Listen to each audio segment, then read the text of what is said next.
For the past 4 years that I have patronized Mama Blessing, I still lack the right adjective to shed light on the effect that our street food brings to the table of small chop lovers.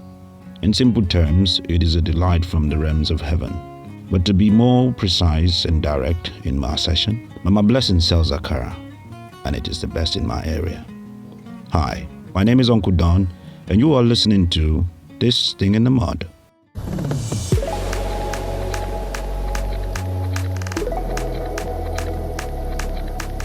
Today's podcast is called The Economics of My Akara Venture with Mama Blessing.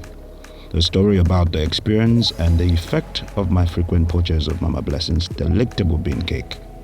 Oh, by the way, if you don't know what Akara means, now you know.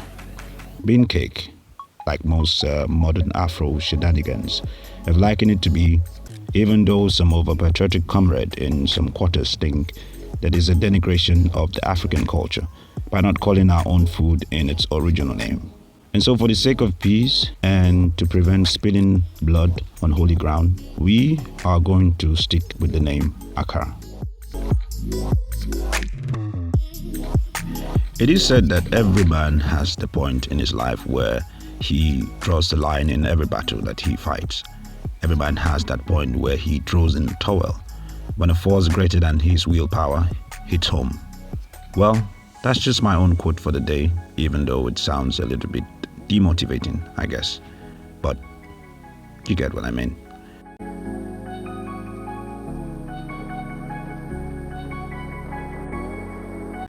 You see, for 4 years I have done the 20 minutes weekly pilgrimage walk every single week.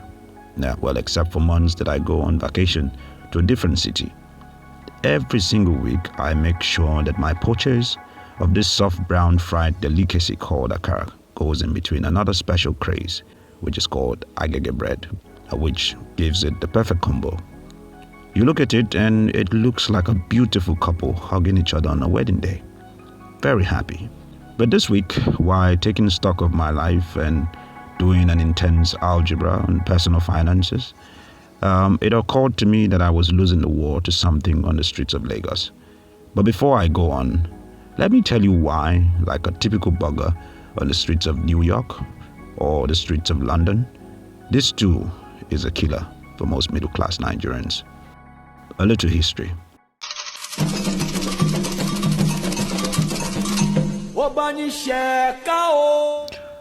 Akara is a snack that is originally from Nigeria, but has migrated to some West African countries as well as Brazil. You see, in Brazil it is called Akara and is believed to have been brought by slaves from West Africa in the early 19th centuries. Funny thing is, I heard that as much as it is a delicacy for Nigerians, it is also a sacrifice for the gods in Brazil. Well, in Nigeria, we do not truly know which tribe Akara comes from, but that is not our business for now.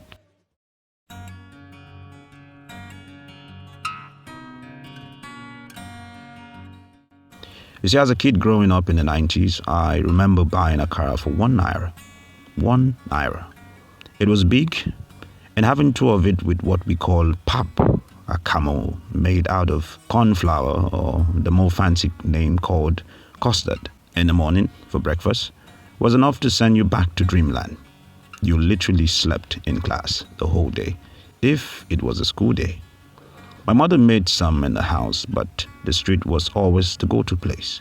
You see, as things change in my dear country, as it typically does, the price of Akara went up and it has never come down ever since. Akara is made from washed out beans, duly grounded with a mix of pepper, some ingredient that I don't even know that much, and fried to give it an incredible taste. Now, I don't know who first started the frying of Akara, but I know it is predominantly eaten by people in the southwestern part of Nigeria.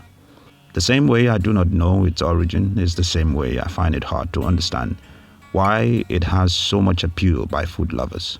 This followership is what has made me curious about the economic effect on both the seller and the buyer.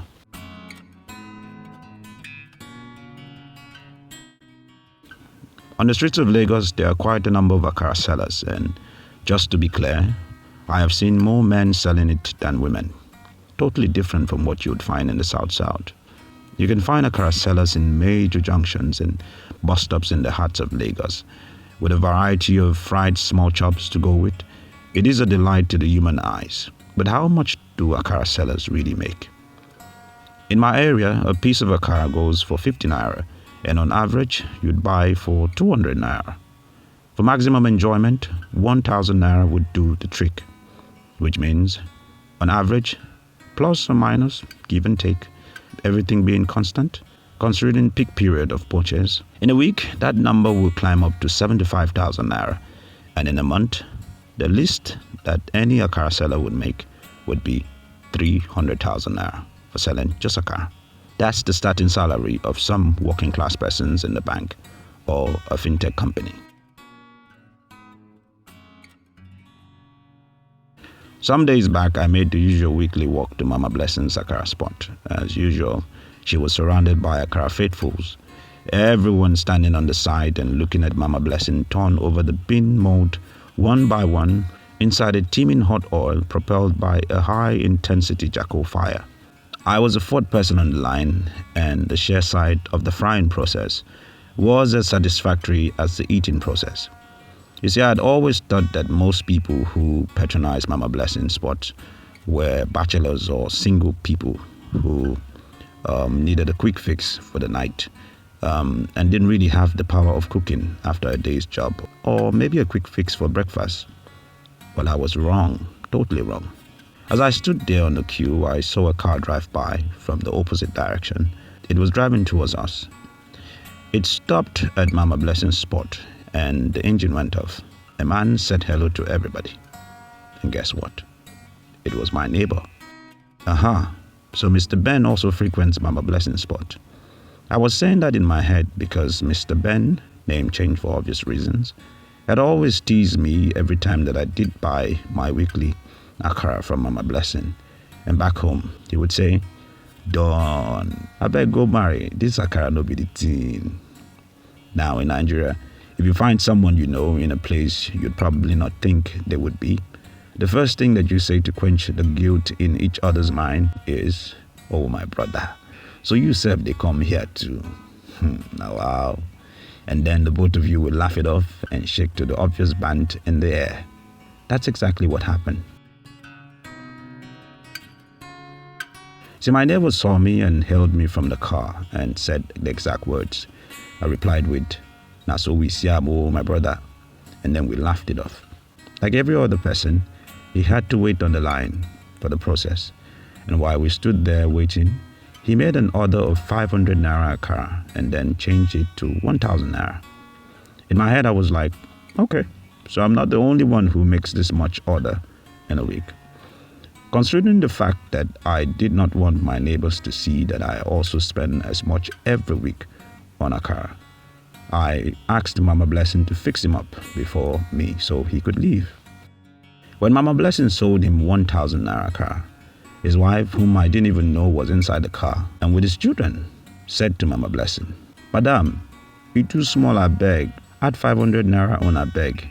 Well, at that point, Mama Blessing had to remind my neighbor's wife that she had to fry another set of Akara, and that we all had to stand and wait, because Mama Blessing's pan of oil could only take as much Akara at a time. Everyone stood there in anticipation like hungry, salivating dogs or a deck of cards about to fall apart. I'm pretty sure everyone there was hungry.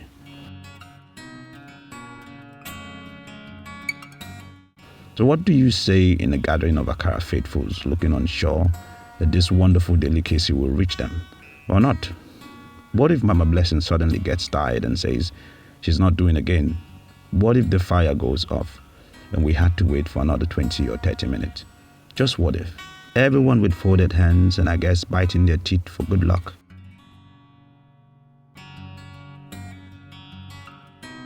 Mr. Ben brought down the elephant in the room.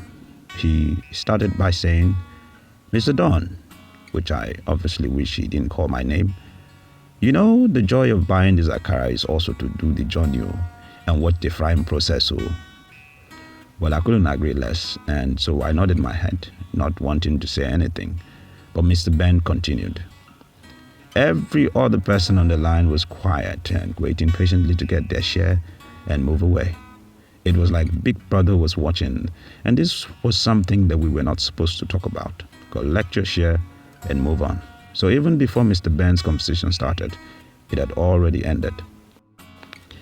Thank goodness Mama Blessing was so quick. She churned out about 20 bowls of fried akara in about 5 minutes, and her daughter, Blessing, started the selling process. In no time, 3 persons were sold to, and everybody kept moving. Mr. Ben got his share and quickly said to me, "Don, join us now so we can drop you at home." And I had to decline, not wanting the obvious awkwardness in the car. I told him I had other things to buy up front before heading back home. I knew that there was going to be this conversation about Akara, and I would obviously give it back to him if it so happened that he was going to talk about finding a wife. But then we exchanged pleasantries and he left.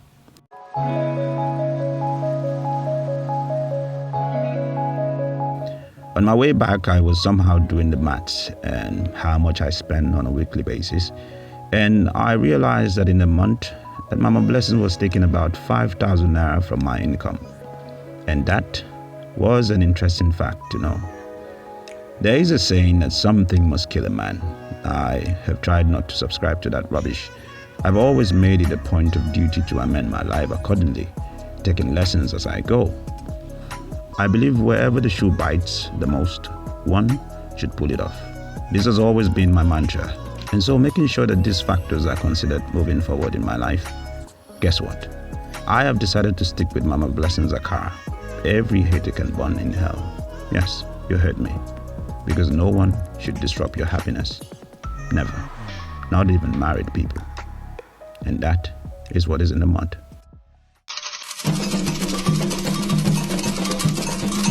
Obanisheka o